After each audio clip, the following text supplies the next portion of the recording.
جتنی بھی عبادتیں ہیں سب عادتیں بدلنے کے لیے ہیں.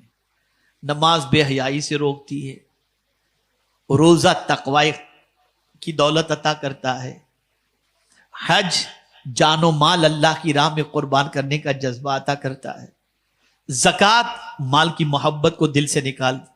تو یہ ساری چیزیں جو ہیں وہ عادتیں بدلنے کے لیے ہیں، زندگی کے اندر انسانیت پیدا کرنے کے لیے. اس لیے کہ انسان نمازی بھی ہو اور بے حیا ہو تو لوگ کہیں گے اس کے اندر انسانیت نہیں ہے، یہ سجدہ تو کر رہا ہے لیکن حقوق العباد سے آشنا نہیں ہے. میرے پیارے آقا صلی اللہ تعالی علیہ وسلم کے پیارے دیوانوں، تو مومن جب نماز پڑھتا ہے تو ادھر ادھر توجہ نہیں دیتا. میں نے بھی آج ایک کوشش کی، تھوڑی سی کوشش کی.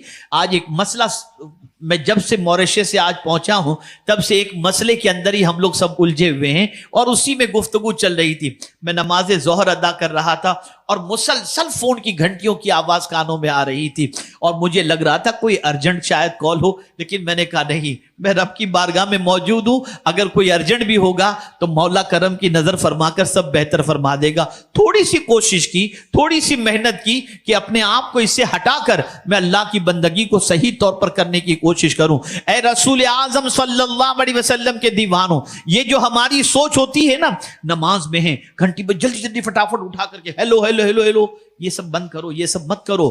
اللہ سے بڑا کون ہے؟ وہی کارساز حقیقی ہے، وہی معبود برحق ہے، وہی پریشانیوں کو دور کرنے والا ہے، وہی مصیبتوں کو دور کرنے والا ہے. ارے وہ کون سی مصیبت ہے جس کے ازالے کے لیے نماز نہ رکھی گئی ہو؟ آپ ذرا سوچو، سورج کو گہن لگے نماز پڑھو، بارش نہیں ہو رہی نماز استسقا، گناہ ہو گئے صلاۃ التوبہ، حاجت ہے تو صلاۃ الحاجت. آپ ذرا دیکھو تو صحیح، کوئی مر جائے تب بھی نماز کا حکم دیا جا رہا ہے. ہر مصیبت کا سولوشن تو انسان کے لیے اللہ نے نماز رکھی ہے.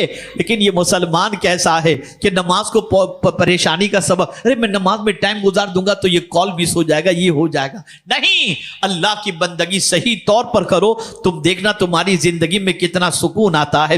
مجھے تو آقا کریم صلی اللہ علیہ وسلم کا یہ ارشاد قلب کو راحت پہنچانے کے لیے بڑا عظیم ہمارے لیے ارشاد ہے. اللہ اکبر. صحابہ کرام علیہم الرضوان فرماتے ہیں آقا کریم صلی اللہ علیہ وسلم جب کبھی مضطرب ہوتے تو حضرت بلال سے فرماتے ارحنا یا بلال، اے بلال مجھے راحت پہنچاؤ. بلال اذان کہتے، حضور نماز پڑھتے، حضور کو راحت نصیب ہو جایا کرتی. نماز راحت کا ذریعہ ہے، نماز ہر مصیبت کا علاج ہے. اگر یہ علاج نہ ہوتی، نماز علاج نہ ہوتی تو کبھی قرآن میں یہ نہ آتا استعینوا بالصبر والصلاۃ، صبر اور نماز سے مدد طلب کرو. ایک نابینا صحابی میرے آقا کی بارگاہ میں حاضر آئے تو پیغمبر رحمت صلی اللہ علیہ وسلم کی بارگاہ میں انہوں نے عرض کیا حضور بینائی نہیں ہے، کرم کی نظر فرمائیں، دعا فرمائیں بیماری یا آنکھوں کی بینائی آ جائے. رحمت عالم صلی اللہ علیہ وسلم نے فرمایا صبر کرو تو تمہارے حق میں بہتر ہے، اور پھر اگر تم بینائی چاہتے ہو تو ٹھیک ہے. انہوں نے کہا کہ حضور بینائی نصیب ہو جائے تو بہت اچھا. سرکار صلی اللہ علیہ وسلم نے پہلے 2 رکعت پڑھنے کا حکم دیا اور اس کے بعد دعا کا حکم دیا. پھر یہ دعا کرو، پہلے 2 رکعت. آپ مجھے بتاؤ کہاں نماز نہیں ہے؟ نماز کا اتنا حکم کیوں ہے؟ نماز کے سلسلے میں اتنی تاکید کیوں ہے؟ اور پھر ایک علماء تشریف فرما ہے، یہ نہیں فرمایا گیا کہ نماز پڑھو، یہ کہا گیا اقیموا الصلاۃ، نماز قائم کرو. قائم کرنے میں اور پڑھنے میں فرق ہے. قائم اس وقت ہوگی جب سارے ارکان کے ساتھ ادا کرو گے، سارے حقوق کی رعایت کے ساتھ ادا کرو گے. اور یہی وہ عبادت ہے جو کبھی معاف نہیں. عاقل بالغ مسلمان پر کبھی بھی معاف نہیں، کبھی بھی معاف نہیں. کھڑے رہ کر نہیں پڑھ سکتے، بیٹھ کر پڑھو. بیٹھ کر نہیں پڑھ سکتے، لیٹ کر پڑھو. لیٹ کر نہیں پڑھ سکتے، اشارے سے پڑھو. اور اشارے سے بھی نہیں پڑھ سکتے تو دل سے نیت کر لو، لیکن معاف نہیں. معاف کسی صورت میں نہیں. لیکن اس کے ارکان کی رعایت کے ساتھ. میں ایک سوال اگر آپ سے پوچھوں، اس وقت اتنا بڑا مجمع ہے کہ ذرا بتائیے کہ نماز کے مسائل کس کو صحیح طریقے سے یاد ہیں؟ اگر میں کوئی مسئلہ پوچھ لوں کتنے لوگ بتا سکیں گے؟ تو نماز کے مسائل تو بہت دور کی بات ہو گئی.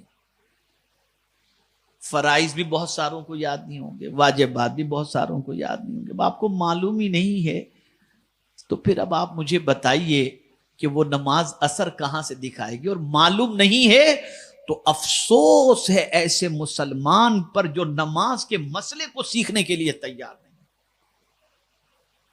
اپنے رب کی بارگاہ میں حاضر کیسے ہوا جائے یہ سیکھنے کے لیے بھی تیار نہیں، اور اس کے لیے اس کے پاس وقت نہیں.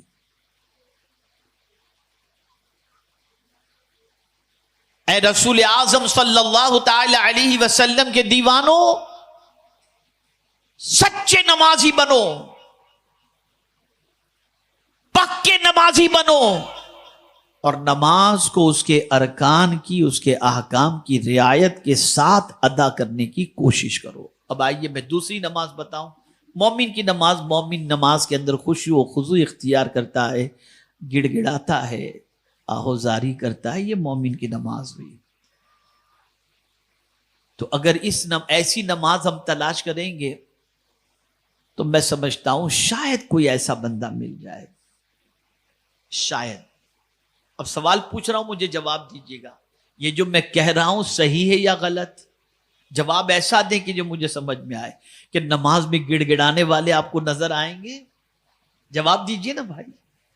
اتنا بڑا مجمع اور آواز کسی کی ایسی نہیں آ رہی جو میں سن سکوں. گڑ گڑانے والے نماز میں نظر آئیں گے آپ کو؟ نہیں. اب جو نماز بتا رہا ہوں ذرا اس نماز کو دیکھیے گا کہ ایسی نماز پڑھنے والے آپ کو نظر آتے ہیں کہ نہیں آتے. اور پھر میں سوال پوچھوں گا، آپ خود ہی جواب دیجیے گا. منافق کی نماز. اب منافق کی نماز کیسی ہے؟ تو قرآن کہتا ہے اذا قاموا الی الصلاۃ قاموا کسالا. جب نماز کے لیے کھڑے ہوتے ہیں تو بڑی سستی کے ساتھ. اب یہ میں نے قرآن میں منافق کی نماز کا تذکرہ کر دیا، یہ تذکرہ ہے. تو مطلب یہ ہوا کہ منافق بھی نماز پڑھتا ہے، مومن بھی نماز پڑھتا ہے. لیکن مومن جب نماز پڑھتا ہے تو اس کی نماز کی شان جدا ہوتی ہے، اور منافق جب نماز پڑھتا ہے تو اس کی شان جدا ہوتی ہے. میں کسی پر منافق کا فتویٰ نہیں دے رہا ہوں، بلکہ یہ کہہ رہا ہوں کہ ہمارے اندر کچھ عادتیں دوسروں کی آ گئیں، اس لیے نماز ہماری اثر انداز نہیں ہو رہی. آج کھڑے ہوں گے تو ایسا لگتا ہے جیسے جان نکل رہی ہو. یا پھر نماز پڑھیں گے تو انتظار کریں گے کب وقت ختم ہونے کے قریب، اور 10 منٹ باقی، اللہ یار. اور کچھ لوگ قضا بھی کر دیتے ہیں. تو قرآن کہتا ہے فویل للمصلین. بے نمازی کی بات نہیں ہے، ویل ہے ان نمازیوں کے لیے الذین هم عن صلاتهم ساہون، جو اپنی نمازوں کو بھلا چکے ہیں، وقت گزرنے کے بعد پڑھتے ہیں، ارکان کی رعایت کے بغیر پڑھتے ہیں. بڑی عجیب سچویشن ہے. کریکشن کرو، اپنا درست کرو اپنی نماز کو، اس لیے کہ یہ افضل العبادات ہے. قبر میں عقیدے کے بارے میں پوچھا جائے گا، اور محشر میں سب سے پہلے نماز کے بارے میں پوچھا جائے گا. جس کی پرسش سب سے پہلے ہوگی اس کو سب سے پہلے درست کرو، اس کو سب سے پہلے کریکٹ کرو. اور نماز سے پہلے وضو کو بھی ذرا درست کر لو، وضو کو بھی درست کر لو. کتنی بڑی فضیلت. نماز کے بارے میں تو حضور صلی اللہ علیہ وسلم نے فرمایا کسی کے گھر نہر بہ رہی ہو اور آدمی اگر 5 وقت اس نہر کے اندر غسل کرے، دن میں 5 مرتبہ، تو کیا اس کے جسم کے اوپر کوئی گندگی باقی رہے گی؟ صحابہ نے کہا نہیں۔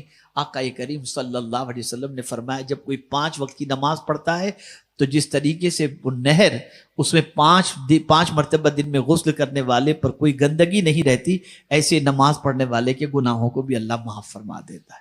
یہ نماز کی فضیلت۔ لیکن قربان جائیے، نماز سے پہلے آپ کو وضو کرنا ہے۔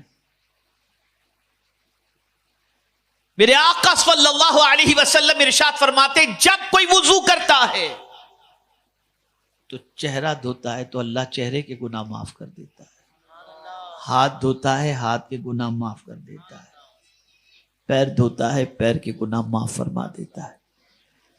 لیکن اس فرمان پر قربان جائیے، رحمت عالم صلی اللہ علیہ وسلم فرماتے ہیں کہ جو شخص وضو سے پہلے بسم اللہ الرحمن الرحیم پڑھ لے، اللہ اس کے پورے جسم کے گناہوں کو معاف فرما دیتا ہے۔